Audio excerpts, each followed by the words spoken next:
Hello everyone, and welcome back to Avoidant Decoded. Today, I want to talk about something very specific, the phrases an avoidant partner may use when you are not just another person in their life, but someone they genuinely value and want to keep. One of the hardest things about avoidant attachment is that commitment often doesn't sound the way people expect it to. An avoidant partner may not sit you down and say, "I see us getting married next year, and here is our 5-year plan." That kind of direct commitment language may feel unnatural to them. Instead, their feelings often show up indirectly through their actions, their concern about your perception of them, and the effort they make when the relationship feels threatened. Internally, they may be thinking, "This person understands me better than anyone," or "They've accepted parts of me that I struggle with myself. I don't want to lose them." They may genuinely enjoy being with you while still struggling to express the depth of what they feel. And when an avoidant person is actually doing the work on themselves and becoming more emotionally available, they can eventually become willing to discuss bigger commitments, including marriage or building a future together.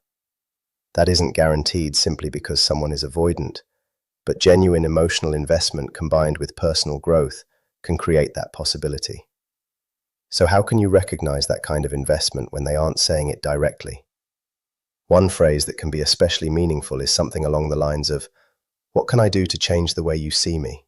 Or, "What can I do so you don't think that about me?" This often appears after you've expressed a fear, concern, or negative assumption about the relationship.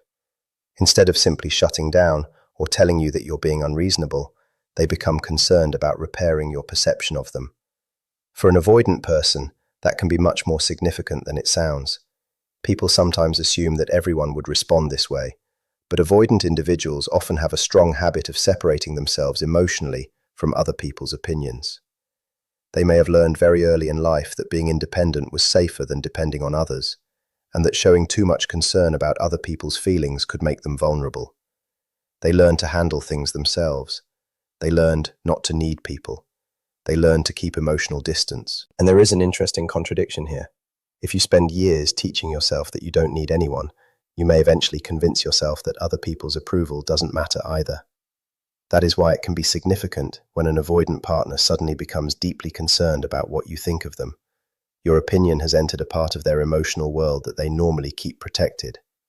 Imagine you notice your partner messaging someone, and, even though there is no evidence of cheating, it triggers insecurity.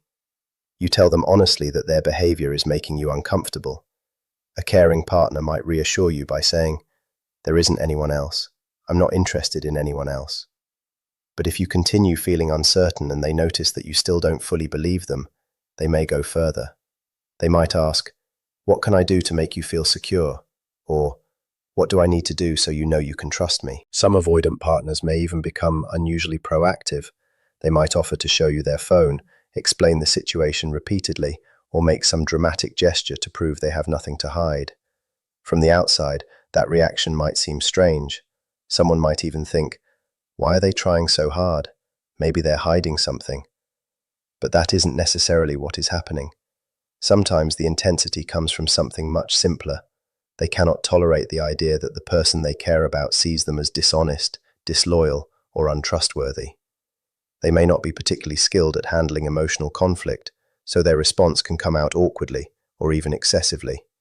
They might say, "Look through my messages, I don't care, I've got nothing to hide," or "I'll delete the account if that's what it takes."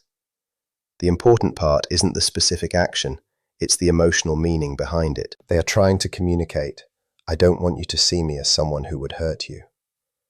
And that can be especially meaningful when it comes from someone who normally protects their independence at all costs. Another phrase you may hear is, "What else can I do to make you understand?" Or, "I'm trying to tell you that I hear what you're saying." This commonly appears in relationships where one partner feels emotionally unheard and the avoidant partner feels overwhelmed by the conversation. Their tone might not always be perfect. They may sound frustrated. They might say, "What do you want me to say?" Or, "What more can I do?" That doesn't automatically mean they're dismissing you. Sometimes they genuinely don't know what emotional response you're asking them to provide. They may understand that you're hurt, but simply lack the emotional vocabulary to respond in the way you need.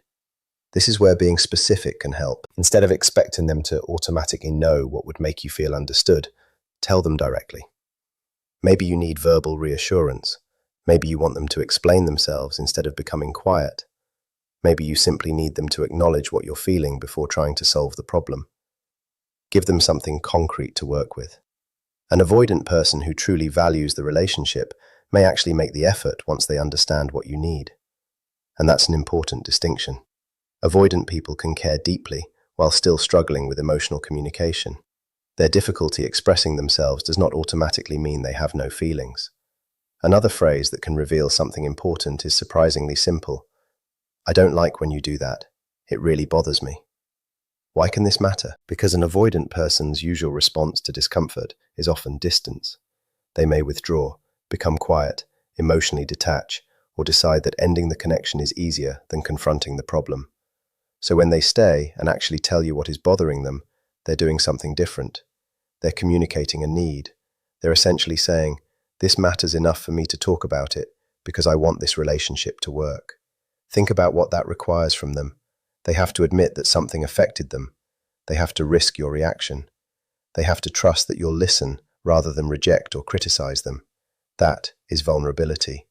And for someone whose entire emotional strategy has been built around self-protection and independence, vulnerability can be a major step. If an avoidant partner starts telling you what hurts them, what frustrates them, what they need, or what they wish you would change, don't automatically interpret it as rejection. Sometimes it means the exact opposite. It can mean they trust you enough to believe that speaking honestly will not immediately destroy the relationship. Of course, none of these phrases should be treated as absolute proof that someone is secretly committed to you. Attachment styles are patterns, not guarantees, and individual behavior always matters more than a single sentence. But when these words are consistently accompanied by effort, reassurance, honesty, accountability, and a willingness to stay engaged during difficult conversations, they can reveal something important. The avoidant partner may not always know how to say, I choose you. Sometimes they communicate it by showing you that your opinion matters, that your feelings affect them, that they want to repair misunderstandings, and that they're willing to become uncomfortable rather than simply walk away. And for someone who has spent much of their life protecting themselves through distance, choosing to stay emotionally present with one particular person can be one of the clearest signs that person has become genuinely important to them. You don't have to keep proving yourself over and over again.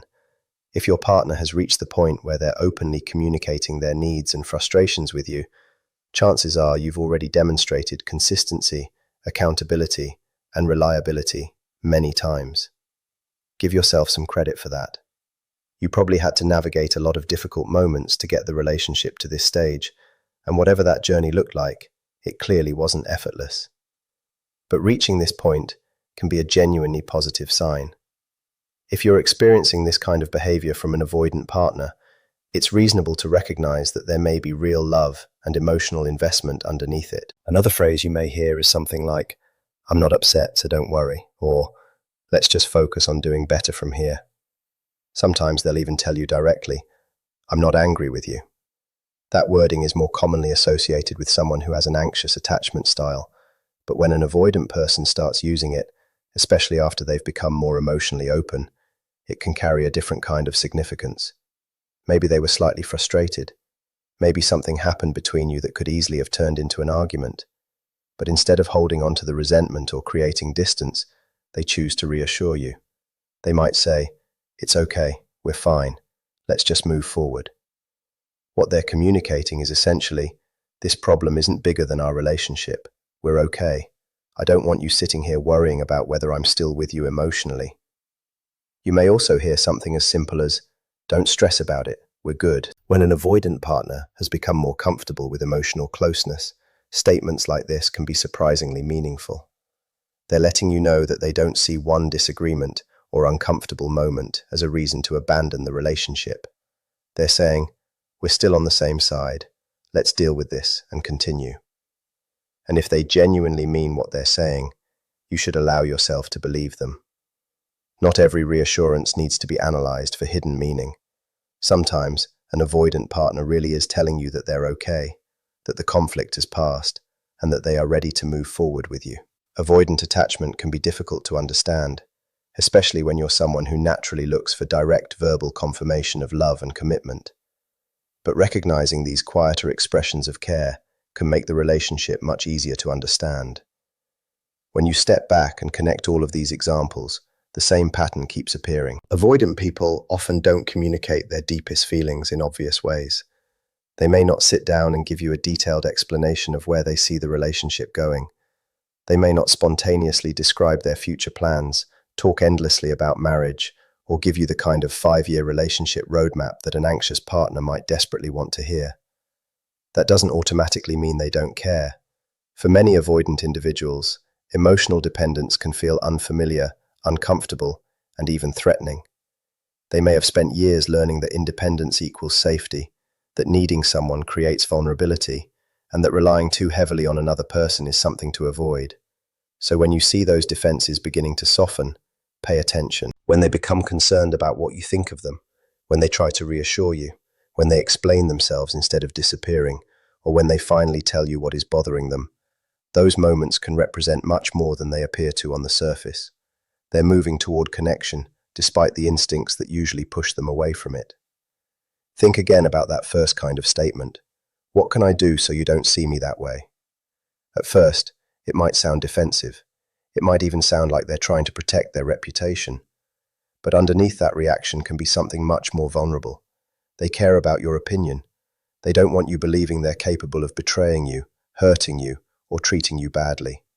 For someone who has learned that emotional dependence is dangerous, admitting that another person's opinion carries real emotional weight can be a major step. They're indirectly revealing that you've become important enough for your perception of them to affect how they feel about themselves. That's not something everyone gets access to. If an avoidant partner doesn't care about a connection, they're much more likely to detach, ignore the disagreement, or simply move on, rather than spend significant emotional energy trying to convince someone that they're trustworthy. So when they start explaining themselves, offering reassurance, or going out of their way to demonstrate that nothing inappropriate is happening, don't automatically assume the intensity means they're hiding something. Sometimes the intensity comes from the opposite reason. They simply don't want to lose your trust. They don't want you looking at them and seeing someone they don't believe themselves to be. That can be one of the ways devotion shows itself, when someone doesn't yet have an easy language for expressing devotion directly. The same principle applies to statements like, "What else can I do to make you understand?" Or, "I'm trying to tell you that I hear you." Yes, the delivery can sometimes sound irritated. It may come across as sharp, especially if the conversation has been going on for a long time. And we shouldn't pretend avoidant partners are always perfect communicators. Sometimes there really is dismissiveness in their response. But there can also be another message underneath the frustration. "I don't want this misunderstanding to destroy what we have. Tell me what you need from me, because I'm willing to try." That is meaningful. They may not naturally know how to create emotional closeness through words, so they approach the problem practically. They try to figure out what action would make the situation better. They may not have the emotional vocabulary to say exactly what you wish they would say, but they're still trying to find a way toward you. If you're receiving this kind of response, one of the most productive things you can do is become specific. Don't simply say, "You don't understand me." Tell them what understanding would actually look like. Maybe you need reassurance. Maybe you need them to listen without immediately trying to solve the problem. Maybe you need a certain tone, a certain sentence, or simply a little more patience when you're expressing something vulnerable. Give them something concrete. Then pay attention to what they do with that information. If they genuinely care about maintaining the relationship, you may see them make an effort. It might not be perfect. It might feel awkward at first. They may not get it right every time. But effort matters. Someone who is willing to adjust their behavior because they understand that it affects you is showing you that the relationship has value to them. And then we come back to another seemingly simple statement. "I don't like it when you do that. It really frustrates me." At first glance, that sounds like nothing more than criticism, but look beneath the words. An avoidant person who doesn't care may simply distance themselves. They may stop engaging, become emotionally unavailable, or decide that explaining themselves isn't worth the effort. But when they actually tell you what bothers them, they're giving you information about their inner world. They're saying, "This affects me." They're also taking a risk by assuming you'll care enough to listen. In that sense, a complaint can actually be an invitation to become closer. They're not simply creating conflict, they're giving you an opportunity to understand them. And for someone who has historically protected themselves through silence, withdrawal, and emotional distance, choosing communication instead of disappearance can be a significant sign of growth. So don't judge these moments only by how romantic they sound. Sometimes love doesn't arrive as a perfect declaration. Sometimes it sounds like reassurance after an argument. Sometimes it sounds like frustration followed by an attempt to explain. Sometimes it sounds like, "What do you need me to do?" And sometimes it sounds like, "This bothers me, but I want you to understand why." The real question is whether their words are supported by consistent behavior. When communication, effort, accountability, reassurance, and a willingness to remain present during uncomfortable moments begin appearing together, you're no longer looking at a single phrase. You're seeing a pattern. And that pattern can tell you far more about how much the relationship matters to an avoidant partner than a dramatic declaration of love ever could. When an avoidant person feels irritated, their usual instinct is often to create space. They may become quiet, stop engaging, or retreat emotionally while the frustration continues building underneath the surface. Sometimes that resentment eventually comes out as an argument, and sometimes they simply disappear into distance. So, when they choose a different path and actually tell you, "That bothers me," or explain what is frustrating them, pay attention to what that requires from them. They're trusting you with information about their inner world. They're assuming that if they tell you what's wrong, you'll actually listen. They believe you might adjust your behavior, take their feelings seriously, or work with them to improve the situation. That confidence doesn't appear out of nowhere. It is usually built through repeated experiences with you. Small moments where you listened instead of reacting defensively. Times when you followed through on what you promised. Situations where you remained patient and consistent, even when things weren't easy. You may not even realize how much those moments have mattered, but if your avoidant partner is now comfortable enough to tell you directly what they need or what frustrates them, there is a good chance you've earned a level of trust that took considerable time to develop. And that's something you should acknowledge too. You don't have to constantly prove your worth to them.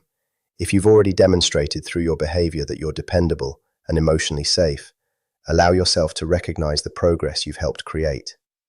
Then there is another seemingly ordinary statement. "I'm not angry, don't worry about it."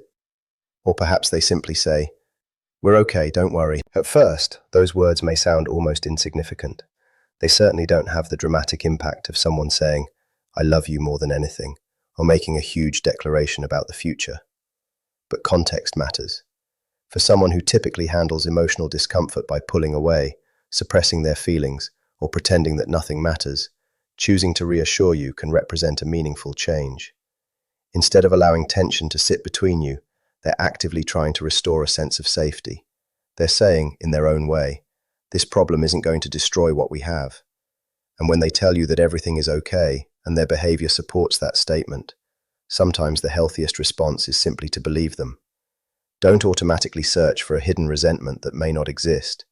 If they say, "We're good," and their actions show that they have genuinely moved past the situation, allow the relationship to breathe. Reassurance may actually be one of the ways an avoidant partner expresses care. They may not always know how to open up emotionally, but they may know how to communicate calm, stability, and the desire to move forward. When you look at every example we've discussed, one central pattern becomes difficult to miss. Avoidant people generally don't spend unlimited emotional energy on relationships that mean nothing to them. For them, vulnerability can have an internal cost.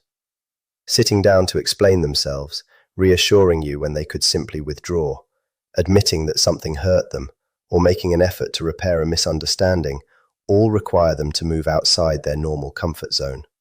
So if you're seeing these behaviors consistently, don't dismiss them as meaningless. It may be happening because you've become an exception to the emotional rules they've followed for years. You're the person they're willing to practice vulnerability with. You're the person they're willing to explain themselves to. You're the person they continue engaging with, even when their instinct tells them that disappearing would be easier.